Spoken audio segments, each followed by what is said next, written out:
Assalamualaikum warahmatullahi wabarakatuh. Wilujeng tepang dangu deui sareng kince. Alhamdulillah kanggo dinten ayeuna tiasa nepangan deui. Satacana dipedar icarios kuring nganuhunkeun kantos like, komen sareng subscribe-na nya atur nuhun.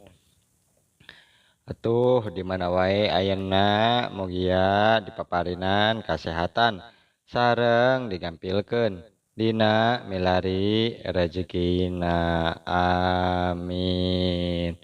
Hatur nuhun. Mangga urang lajengkeun carios akibat muja ka curing bagian ka-25-nya. Kumaha lajengna ieu carios mangga urang kawitan. Sedengkeun naga bonar katingali ti babarageg naker kakuatanana sangkan pagar nu benteng lahan musola jeung mama kiai bisa puyar katembus kakuatan ngaliwatan tangkal mahuni ngan angot naga bonar teh tetep wae tamampu ngancurkeun pagar goib nu ngahalangan lahan musola.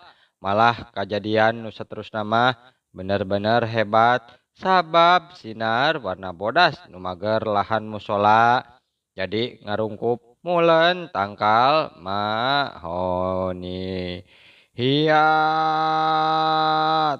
terwae ngarungkup ngabeledag kadenge sora tarik pisan merengan ngabursatna tangkal mahoni meh hancur dituturkeun ku ngajungkalna naga bonar ka tukang bari ngagero panjang tobat kituna teh bari jungkel gedebut labuh manehna nya ningali kitu mama kiai Halimi turun kaburuan di mana bangke dangkal kai nu bareulah meh hancur pasorengkrah.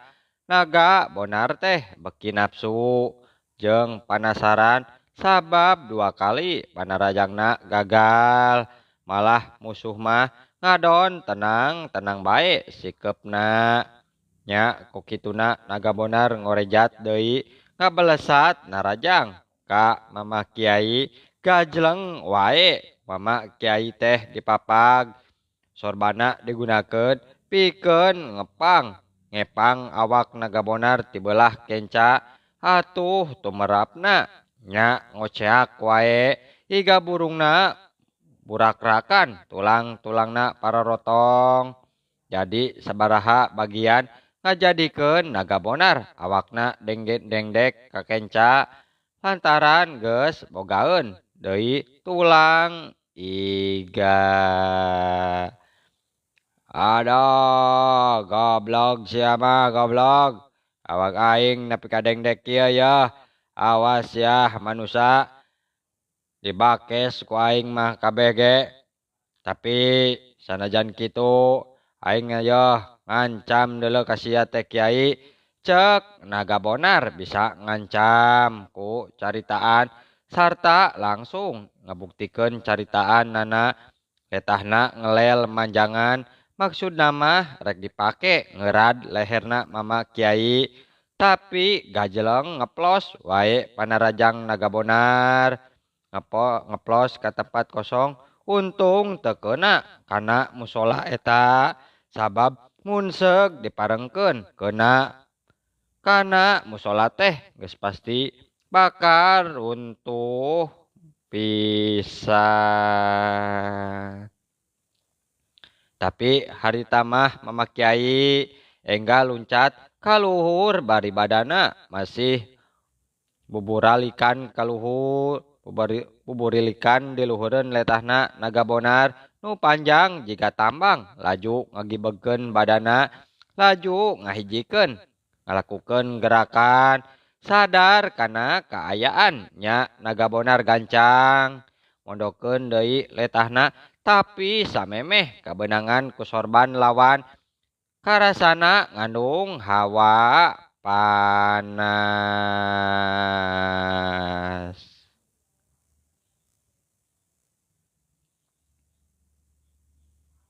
Jeung tetela deui di alam manusia mah leungeun jeung sukuna naga bonar teh teu tekor malah beki ranggoas para ranjang deui gajleng deui naga bonar luncat rek ngarontok mama kiai tapi ku mama kiai dipapak seak wae cakaran leungeun naga bonar rek ngancam kana setiap titik kelemahan lawan beheung dada kenca katut sapasang panon nu jadi sasaran suuk gajleng plos wae suuk dang heak plos wuk lep plos ngeplosnya tekeuna cenah ajengan sabaraha kali panarajangna naga bonar teu bisa kena kana sasaran mungguh matak nambahan gemes jeung panasaran eta oge kajadian teh puguh jadi hiji tongtonan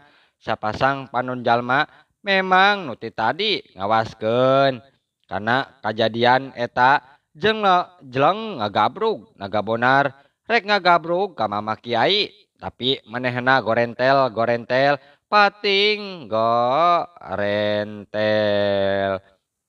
Allahu Akbar sia kaditu cek mama kiai nyebut asmana Allah bari sorbana dipake nahan lajuna panarajang naga bonar kituna teh dibelitkeun kana leungeun musuh nu harita rek nyekek beheung nya tumerapna kana naga bonar teh ngagoak wae ngagoak sabab leungeunna asa diduruk bareng jeung mama kiai ngalapadkeun asmana Allah dituturkeun ku belitan sorbat kana sapasang leungeunna kalayan ngan sakilat atuh nya tungtung nama ngahayungkung wae naga bonar ngahayungkung ka tukang nya leungeunna dua leungeunna kareheng renghek sabada harita aduh ampun kurang ajar sia kiai teh kurang ajar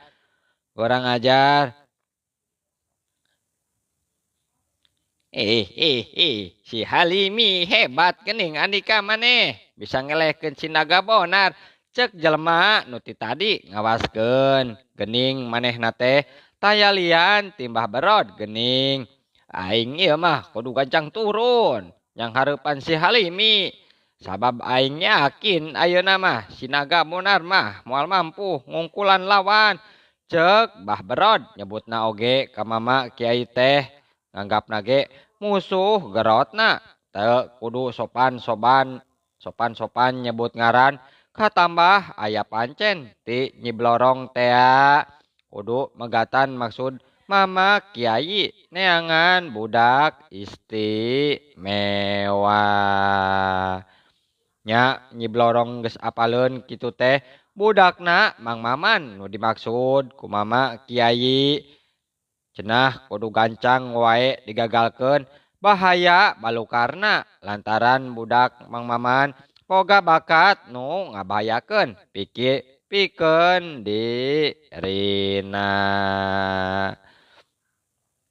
nya Mah Berod ngagilirkeun perah bedogna pikeun engke nigas beheung mama kiai ngan manehna teu wani gagabah ujug-ujug rek ngalakukeun tindakan kitu teh dirina memang kudu bener-bener asak panimbangan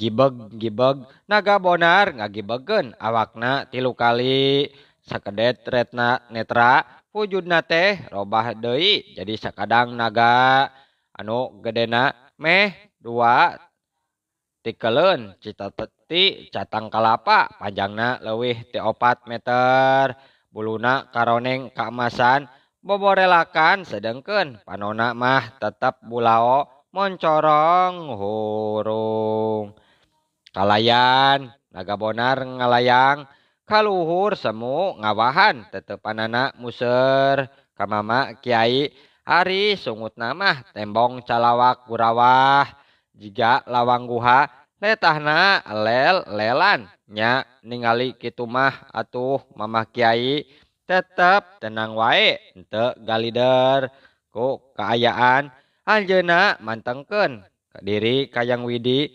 nendedak kanu maha kawasa sangkan dirina teh tetep aya dina pangnang tayungan. Bismillahirrahmanirrahim. Rep mama kiai meremkeun socana puguh wae naga bonar teh nempok gitu teh asa ditangtang. Adon lawan perem teh sungutna calawak segor disada leuwih tarik disusul ku bijilna seuneu rek ngabura mama kiai tapi bareng jeung kitu ngadadak badan mama kiai teh ngagebur deui aya sinar bodas ngabentang sabudeureun dina sagala bahaya unggal naga bonar rek ngaburakeun seuneu pesparem saharita eleh ku kekuatan sinar bodas lir upama anu keuna kana cai jeung malah saterusna mah teu bisa dipondah deui nya nalika naga bonar beakeun ilmu sateununa harita awakna terus ngabeledag jadi lebu nalika ku mama kiai dibabuk sirahna ku sorban mama kiai bari luncat teh Allahu Akbar kituna teh gajeleng beledag wae aduh tobat sat kurang ajar sia cek naga bonar teh jirimna terus ngalengit bareng sora nu ngagero panjang.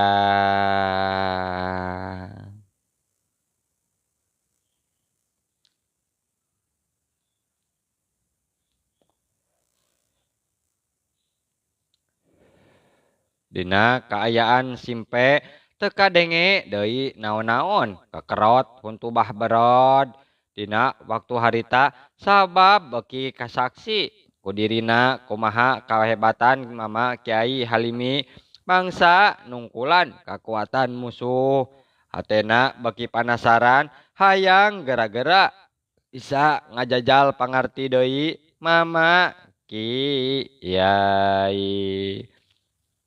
Alhamdulillahirabbil alamin.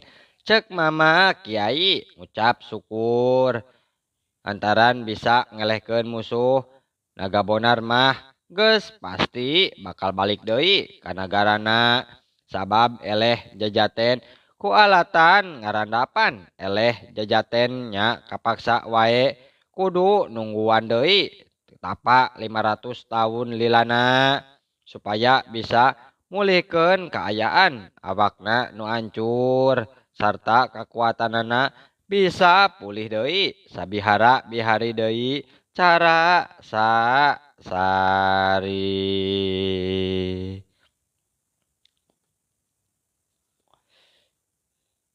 Nya geus kitu mah mama kiai neruskeun deui lampahna tapi kagok geus wanci peuting waktuna kudu reureuh nya akhirna mah teu aya pilihan sejen anjeunna kudu kapaksa mondok di eta mushola. Astagfirullahaladzim duh ieu mah kapeutingan yeuh wayahna wae mondok wae di dieu di mushola sugan wae teu aya deui naon-naon sugan cek mama kiai akhirna mah geus arek hanjat ka luhur asup ka mushola jadi kandeg lengkahna sabab kaburu aya anu ngurunyung datang nyamperkeun bari seuri eta jalma teh teu aya lian ti bah beron. Ih Halimi bagea euy yeuh dewek deuleu si beron anu ngawasa gunung gede deuleu. Ayeuna datang ieu kalawan maksud rek neukteuk bohong sia euy. Halimi turun sia euy, turun. Cuang ijen jajaten jeung dewek deuleu. Neruskun hanca baheula. Cek Bah Barod bangun nguntup pisan ka Mama Kiai Halimi nangtang ijen jajaten bari mulak cangkeng seserian sorangan jiga nu ngadadak owah nya Mama Kiai Malik ka tukang nyang hareup ka Mbah Barod di barung neuteub seukeut malah semu ditelek-telek sangkan leuwih sidik tur saenggeus sidik mah nu ngajanteng teh tetela bener Mbah Barod nu puluhan taun ka tukang teu weleh perang wae mun unggal patepung. Pok harita Mama Kiai cumarita bage ya Mbah angin di mana ye teh napikeun ka Mbah Anjog ka dieu ye. Cek Mama Kiai cumaritana bae dibarengan ku katenangan jeung ka waspadaan kituna teh. Cuis ya. Mentong-mentong tenang wae deuleu. Aing datang ka dieu teh ye, lain hayang ngobrol euy. Tapi hayang nigas beheung maneh ngarti teu Halimi. Nah geuning bet kitu. Ari Sugan teh ajak ngobrol we Mbah teh. Kunaon atuh Mbah? Bet kitu-kitu bae ka kuring teh. Geus kolot lain ieu, geus karolot urang teh. Alah, bongan sia atuh euy. Tukang halangan bae usaha batur deuleu. Unggal anu muja, anu munjung, kumaneh teh tawallah wae we digagalkeun sia. Lurus tunjung sia hirup teh goblok. Ari Mbah mah sarua wae papada umat Nabi. Ari kuring mah bakal tetep ulu biung, batak tetep nulung di lempeng jalan hirupna. Jeung sangkan teu cilaka keh. Moal sina murtad sina sia, moal sina kafir, moal sina musyrik deuleu. Sabab kuring teh yeuh nyaah kadulur saagama teh nyaah. Gara-gara muja, da moal aya untungna atuh. Adon nyangsarakeun diri. Boh di dunia, boh di akhirat tah kitu Barod. Halimi hei. Ke zaman Firaun oge deuleu. Anu kafir mah geus loba deuleu, geus loba. Mentong ceramah euy. Anu musyrik pabalatak. Hirupna ge deuleu, sarenang euy, jadi raja. Jeung deui ari maneh nyaho kana kitu kaayaan akhirat teh kumaha deuleu kumaha yeuh dewek mah teu percaya deuleu ayana akhirat satutas paeh euy teu percaya ayana surga dewek mah komo neraka mah wajib urang percaya deuleu kana akhirat mah yeuh ayana surga ayana neraka tapi lain nanyakeun kumaha ari akhirat kumaha ari neraka kumaha ari surga yeuh dadeungeunna eta mah deungeunaan eta mah atuh teu bisa digamparkeun ku ucapan komo ku caritaan mah yeuh yang teu kudu percaya teu kudu dipercaya kalayan dibarengan ku kaimanan deuleu kudu dipercaya euy bari jeung iman makhluk hirupan di antarana manusia jeung jin eta teh ditugaskeun ibadah jeung iman ka mantenna. Percaya kana setiap dahuhan Allah.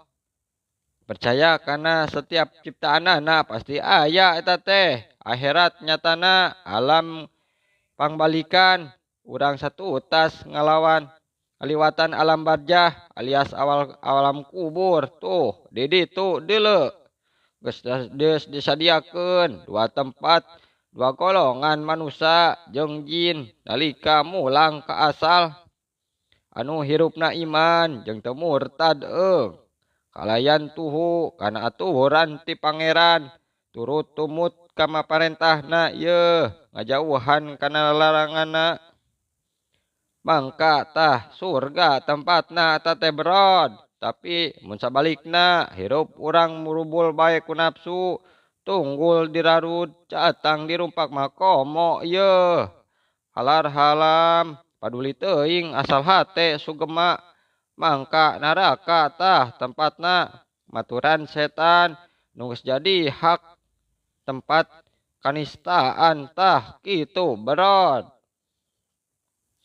Ai maneh mah ngadon ceramah hareupeun aing kurang ajar maneh Halimi sarua jeung ngebobodo ka budak loleho kitu mah kieu carana mah tapi ketang keke aing ge ngarti si laing teh yeuh arek bebenjokeun dewek wungkul supaya ngolo kana pamaksudan dewek ha tapi teu bisa euy teu bisa kitu si laing peuting ayeuna teh kudu kojor ku leungeut dewek deuleu cek bah berod geus teu sabareun jigana mah hayang geura nindak musuh.